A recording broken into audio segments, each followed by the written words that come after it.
గోధుమ పిండి బెల్లంతోటైతే మంచిగా కేక్ అయితే చేసేసానండి. చాలామందికి వచ్చుండొచ్చు. ఓవెన్ లేకుండా ఇంట్లోనే చక్కగా చేసేసుకోవచ్చు. పిల్లలు కూడా చాలా ఇష్టంగా తినేలాగా ఉంటుందనమాట. టేస్ట్ అయితే చాలా అంటే చాలా బాగుంటుంది. ఖచ్చితంగా ట్రై చేయండి.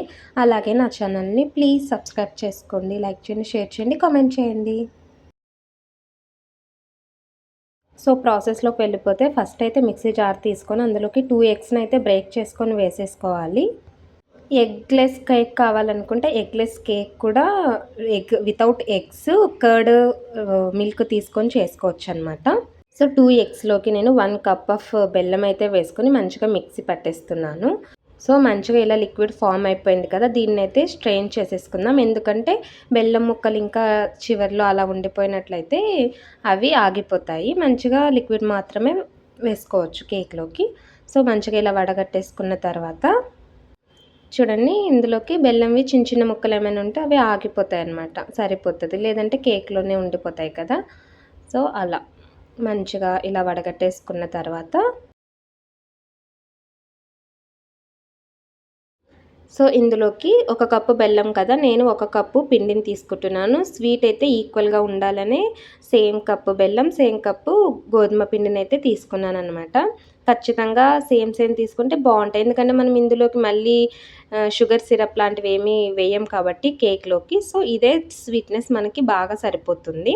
సో, అందులోకైతే సరిపడా సోడా హాఫ్ టీ స్పూన్ కంటే కొద్దిగా తక్కువగానే వంట సోడా అయితే వేశాను. ఒక టీ స్పూను బేకింగ్ సోడానైతే వేసేసుకొని, ఒక స్పూను వెనిలా ఎసెన్స్, ఆరెంజ్ ఇంకా మీకు ఏ ఫ్లేవర్స్ ఉంటే ఆ ఇంట్లో అవి వేసుకోవచ్చు. చిటికెడు ఉప్పును ఎందుకంటే స్వీట్‌ని సెట్ చేస్తదనమాట కొద్దిగా సాల్ట్ యాడ్ చేసుకుంటే.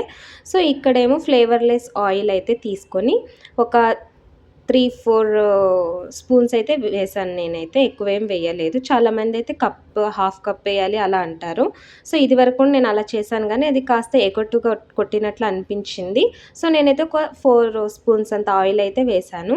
సో, వీటిని మంచిగా విస్కర్ తోటి ఒకే సైడ్‌కి మంచిగా ఒకే యాంగిల్‌లోనే మంచిగా మిక్స్ చేసుకోవాలనమాట. ఎందుకంటే మంచిగా పొంగుతది కేక్ అనేది బాగా ఉంటుంది. సో, మంచిగా ఇలా ఒకే సైడ్‌కి మంచిగా మిక్స్ చేసేసుకోవాలి. కన్సిస్టెన్సీ చూస్తున్నారు కదా! ఇలా వస్తుంది. ఎగ్స్ వేసినా ఏది వేసినా కన్సిస్టెన్సీ అయితే ఇలానే రావాలి. సో, ఇప్పుడైతే మనం దీంట్లోకి బటర్ పేపర్ ఉంటే మీరు అది యూజ్ చేయొచ్చు. నేనైతే అదేం లేదు కాబట్టి జస్ట్ గిన్నెలోనే నార్మల్‌గా ఎవరైనా ఇంట్లో కేక్ ఎలా చేసుకోవాలనేది చెప్తున్నాను. ఓవెన్ ఉండాలి, బటర్ పేపర్ ఉండాలి, ఏదేదో అలా ఊహించుకొని కొంతమంది చేయకనుంటారు కదా! అలా లేకుండా ఎవరైనా ఈజీగా ఇంట్లో ఎలా ప్రిపేర్ చేసుకోవాలనేది ఇలా చెప్తున్నాను. సో, ఒక గిన్నెకి ఆయిల్ అంతా మంచిగా ఇలా స్ప్రెడ్ చేసేసుకోవాలి. దీంట్లో పొడి పిండి, గోధుమ పిండి గానీ, మైదా పిండి గానీ మనం చేస్తుంది గోధుమ కేక్ కాబట్టి నేను గోధుమ పిండినే యూజ్ చేస్తున్నాను. ఇలా మంచిగా వేసేసుకొని స్ప్రెడ్ చేసుకోవాలి. ఇది కూడా ఆయిల్ మొత్తానికి గిన్నె మొత్తానికి ఈవెన్‌గా స్ప్రెడ్ అయితే అవ్వాలి. ఇలా మంచిగా ఇలా అనుకున్నామనుకోండి బాగా క్లీన్‌గా అవుతదనమాట. గిన్నె మొత్తం అయిపోతది.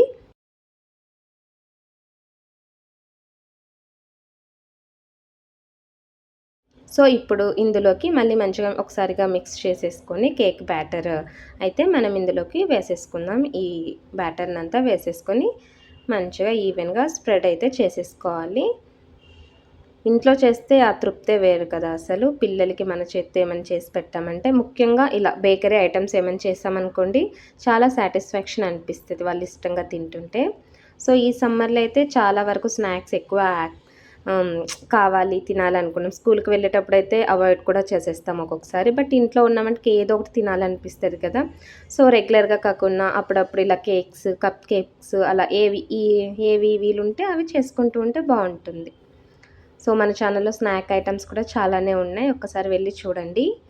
బాగా నచ్చుతది అందరికీ. ఖచ్చితంగా ట్రై చేయండి.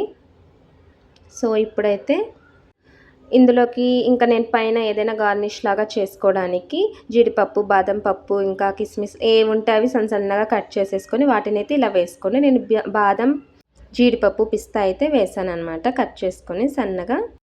ఒక 5, 10 మినిట్స్ ముందే మందపాటి గిన్నెలో అయితే ప్రీహీట్ చేసేసుకొని అందులోకి పక్క స్టవ్ స్టాండ్ అయితే పెట్టేసుకొని ప్రీహీట్ అయిపోయిన దాంట్లోకి ఈ బ్యాటర్ గిన్నెనైతే పెట్టేసి దాని మీద మంచిగా మూత అయితే క్లోజ్ చేసేసుకోవాలి. మీడియం ఫ్లేమ్‌లో ఒక 10 మినిట్స్ అయితే పెట్టుకున్నాను. ఆ తర్వాత సిమ్‌లో ఒక 15 మినిట్స్ పెట్టుకున్నాను. 20-25 మినిట్స్‌లో నాకైతే కేక్ రెడీ అయితే అయిపోయింది. ఒకసారి చెక్ చేశాను మిడిల్‌లో కాస్త అంటుకుంటుంది. సో, ఇలా చెక్ చేసుకున్నట్లయితే కాస్త అంటుకుంది కదా! ఇప్పుడు మళ్ళీ ఇంకో 5-10 మినిట్స్ పెట్టాలని అర్థమైంది. సో, మళ్ళీ క్లోజ్ చేసేసుకొని సిమ్‌లోనే ఇంకో 10 మినిట్స్ అయితే పెట్టేసుకున్నాను. 20-25 మినిట్స్ అరౌండ్ పట్టింది. ఎక్కువేం పట్టలేదు. సో, ఇప్పుడైతే చూస్తే మంచిగా ఇక్కడేమీ అంటుకోలేదనమాట. టూత్ పిక్‌కి క్లీన్‌గా ఉంది. అంటే మంచిగా బేక్ అయిపోయింది. మంచిగా ఉడికిపోయిందనమాట కేక్ అనేది. సో, ఒక 20-30 మినిట్స్ అలా పక్కన పెట్టేసామనుకోండి మంచిగా చల్లగా అయిపోయిన తర్వాత ఈజీగా వచ్చేసిద్ది. చూసారు కదా! ఎంత మంచిగా వచ్చేసిందో ఏమీ ప్రాబ్లమ్ లేకుండా ఎక్కడ పగుళ్ళు లేవు, ఏం లేవనమాట. చాలా బావుంటుందండి. ఖచ్చితంగా ట్రై చేయండి. ఏ పెద్ద కష్టమేం కాదు.